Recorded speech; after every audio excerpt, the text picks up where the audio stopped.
Everyone, welcome back to FUT FM with West Ham United, and today we are in the January transfer window, so there is the opportunity to do some business. Yunus Balhanda has just been sold for £7.5 million. That was a deal that we agreed in previous episodes. In terms of the games today, we've got a big one against Liverpool first off, then Wickham and Everton before Arsenal and Spurs. So it's quite a tough episode, quite a few big teams in there. In terms of the January transfer window, I'm not sure there's a lot that I'm going to do. I am going to be reliant on packs. The squad did come and approach me and say that they feel the team is lacking depth in midfield, which I can maybe agree with. I think it's a little bit silly, but I think it's the sale of Belhanda that's maybe thrown that out. So in the next pack, I am going to bring in a centre midfielder just to make sure that the squad happiness stays in the right area. In terms of competitions, you might remember we're doing very well, just 2 points outside of those Champions League places. And if we finish this episode in the Champions League places, we get to open a 100k pack next time out. Still doing well in the Europa League and FA Cup. But the first thing we need to do is open a 50k pack for being in the top 10 in the league. And the players that we've got... Oh, Divock Origi. Now that is a good shout. Breland Bolo, Fernando. Some quite good players there. So I'll definitely be bringing in Fernando just to make the squad happy. I'll probably bring in Origi as well, and then we'll have a look at Breland Bolo, but it would probably make sense to bring him in. So it could be 3 players coming into the team from this. I'm not sure I'll bring any others in. I know Wilson's very good in Football Manager, but I think we'll keep it at that for now. Maybe Biani, but I'm not sure he's good enough to come in ahead of Mbolo. But I'll have a look, and I'll let you know who I bring in. So we have brought in 3 players from that pack. It takes the squad up to a size of 28. Now the players we brought in, the first is Divock Origi. I kind of had to bring him in. He's too good, and at 21 years old becomes a very good player if he gets a lot of first team football. He's better than Marcus Rashford as well. So he is up there and will be in and around the starting positions. We also brought in Breland Bolo because he was too good on that right wing to not bring in. At the moment we've got Vea who starts on the right wing, but I think Mbolo definitely adds to the depth there. And we did also bring in Fernando just to make sure the team were happy with the quality in the centre midfield. So I think that's some quite good business. It's not bad for one pack. That's a lot of valuation being brought into the team. So this transfer window, I'm not actually going to look to do anything because I think the defence is solid, and with those additions, we've strengthened the other key areas. Now, it's still a goalkeeper that I'm holding out for. If we get a good goalkeeper in a pack, I will bring them in.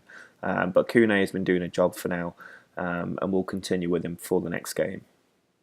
A few changes to the team for our first match against Liverpool. Breland Bolo, Divock Origi and Fernando are all going to make their debuts in this game. They're all fit enough to come and start. Origi is going to start in the false 9 position with Vieto alongside him. Pato is on the left with Mbolo starting on the right. Fernando coming in for William Carvalho alongside Campbell, and the defence is as it was in the last game. Lallana's corner, cleared out by Gabriel Paulista. Joanna P out to Lallana again. His ball back across to Matip in too much space, and he's hit the woodwork. We're lucky to get away with that. Well, there was only the one highlight in that entire match, which is a little bit disappointing. We were the better team, but we had that lucky break when Liverpool hit the woodwork. I'm going to tell the team they were unlucky because I think they were, despite that little stroke of luck. It means we're down in 8th place, but it's just so tight in and around this 3rd to 9th place area. There's only 4 points between these teams, so a win would put us back up in and around the right kind of area. Had we won that match, we would have been possibly even above Liverpool. I think we would have been, which would have put us actually up in 3rd place. That's how much of a difference results are making at this point. Quite a lot of changes to the team for the match against Wickham in the FA Cup. I'm expecting us to get through comfortably, so it's pretty much all change really. Musa Sow and Rashford up top. Piatti comes in on the left. Campbell moving up to the right side of midfield, so Fernando and Carvalho are in the centre. The defence is actually as you were. I quite like this defence, so keeping it the same. Omaruo the only player coming in. Piatti over to Fernando. Now it's Munir on the right, finds Campbell, he puts the ball in towards Musa Sow, and Rashford's there like a poacher to slide that into the bottom corner. Corner from Campbell, in towards Omaruo, and Gonzalo is there at the far side to touch the ball in. Fernando to Tagliafico, Piatti's in there, back to Sow, and Musa Sow makes it 3-0. Jacobson's corner, headed out, Campbell can maybe break away with this ball. Sends it forward to Moussa Sow, who can certainly attack them. He's got Rashford in support as well. So sends it wide to Munir. Now Campbell. Munir. Can we finish the counter? It's Moussa Sow for 4-0. Tagliafico to Fernando. Horror tackle from Luke O'Neill, and he's got a straight red card for it. Well, it took a while, but the floodgates did eventually open, and it's a comprehensive 4-0 win. The team is fully fit for our return to Premier League action. We're away at home against Everton. There is a bit of transfer news to tell you about before we kick off. They are obviously players out. There's plenty of players come in. But the players that we have let go, Yunus Bahanda, we'd already spoken about, £7.5 million. But Edmilson Fernandez has gone for £4.1 million. He didn't really play for us. And Moussa Sow put in a transfer request because he wasn't getting enough play time. So he's gone to City for £7.25 million. We've also got Ignacio Piatti under a bid at the moment. So he will probably leave too because he isn't getting much game time, which will slim down the squad quite a bit. We've got too many good players, which is a nice situation to have, but we will need the money to come in and get people off the wage budget if we want to keep bringing new players into the team. For today's match, we've got Vieto and Dini back up top, the dream team. Pato on the left with Campbell on the right, Carvalho and Bradley in the centre, then Tagliafico, Paulista, Stones and Munir in defence, and Spiegel is coming in goal because Kune is travelling, I think, for the Africa Cup of Nations. Bradley picks up the ball, finds Pato, edge of the area. Now William Carvalho into Pato, just slices that shot wide. William Carvalho over to Campbell. He's got Munir out on the side of him. There is Munir. He drills the ball in and Vieto's there to touch it home and give us a lead away from home. Gareth Barry's released Deulofeu down the left flank. He can put the ball in. Lukaku's in there and there is Lukaku. It's off the base of the post. It's a handball as well. Origi having a run. Has a shot straight at Stecklenburg. We've absolutely dominated Everton today. They got quite a few shots off, but it wasn't enough. We have come out with a 1-0 win. That's exactly what we needed. Quite a big match away against Arsenal now, so it's a strong team going out there. Origi is coming in for Troy Deeney. Otherwise, I'm not sure if there's any real changes. Kolasinac has asked for more playing time, so he's coming in on the left flank because he is a good player, so I don't mind giving him a bit more playing time. Over Tagliafico. If you just have a look at the competition standings, we are fourth. Liverpool were beaten quite comprehensively by Man United. I think they were beaten 5-0, which means that we are now fourth in the table on merit. But we've got difficult games against Spurs and Arsenal in the next two matches, so the odds of us staying in there are quite slim, I would think. But we're only 2 points behind Spurs, so we are holding our own at the moment. But here's Ramsey, edge of the area, danger not over, and Kolasinac, who asked for more playing time, has gone and thrown himself in with a two-footed tackle, and he's got a red card. That is absolutely unacceptable. Corner for Arsenal, Santi Cazorla puts the ball in, Lucas with the head out, and Koscielny's there to nod it in. Ozil to Cazorla, there's Lucas. Turning the defender, he's got players in the middle, and it's an own goal from John Stones, and we're really not getting the luck today. Cazorla's ball over the top. Lucas is clean through and Lucas makes it 3-0. Well, that red card from Kolasinac has really just thrown this game out the window for us. It's absolutely unacceptable that that's what happened. After being beaten quite comprehensively by Arsenal, we now have to play their North London rivals, Spurs. We are at home this time. I'm hoping for a better performance, mainly because Kolasinac is not on the field, so we shouldn't be going down to 10 men. But we do need to make up ground again and try and push into that top 4 by the end of this episode with 2 games left to go. Corona cutting inside from the left flank. It's a good counter-attack from Spurs, and Harry Kane, great save from Spiegel. Pato.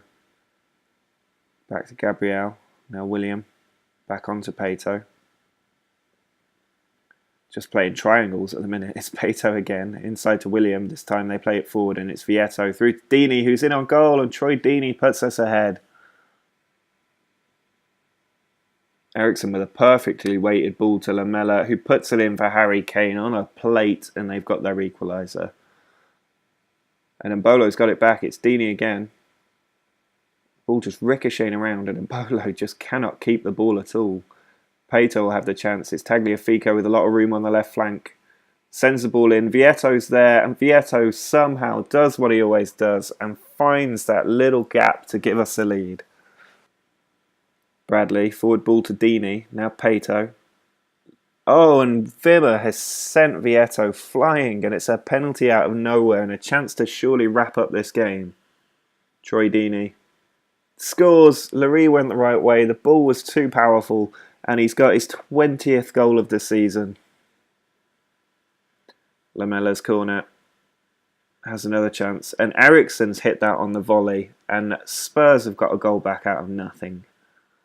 Well, we have just about managed to hang on in that game. We've won it 3-2, a good performance. I was a little bit worried when the goalkeeper got injured because we don't have another goalkeeper with Kune out, travelling for the African Cup of Nations. We are now up to 5th. We're just behind Arsenal. If we win our next match, I'm hopeful that we'll be able to get back into that top 4 position.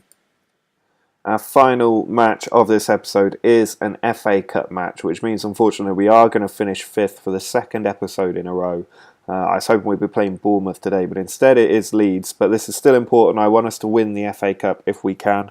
So it's a full-strength team going out there. Vietto and Deeney up top with Pato and then Bolo on the wings. Carlos Vela nearly back to full fitness. Campbell and Bradley in the centre. And the big news is that Kune is back from the Africa Cup of Nations, so he starts in goal.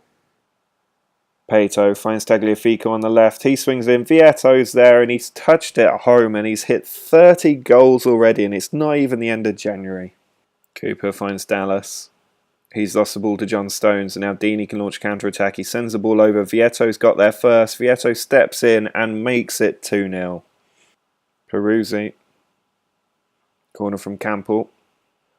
Cleared out, but Pato's there, edge of the area to Mbolo. Shot comes to Vietto, who gets his hat-trick. There is a full-time whistle, and Vietto's hat-trick has more than secured our progression to the next round. He is in phenomenal form this season. He is just such a good player. And we are now on quite a good run of form. For the 2nd episode in a row, we have finished 5th. That's a little bit frustrating because we're so close to a 100k pack, which gives us the best chance of pulling an absolute top quality player. But the additions from today's pack were very, very good. And if we just look at our schedule for next episode, the games are getting somewhat easier. Having played all the big teams, the only big teams we've got left to play are Chelsea and Man City. So there's absolutely no reason why we can't push on and get into the top 4 positions. We've done really well against the big teams this season. Other than that defeat to Arsenal, we've been absolutely incredible.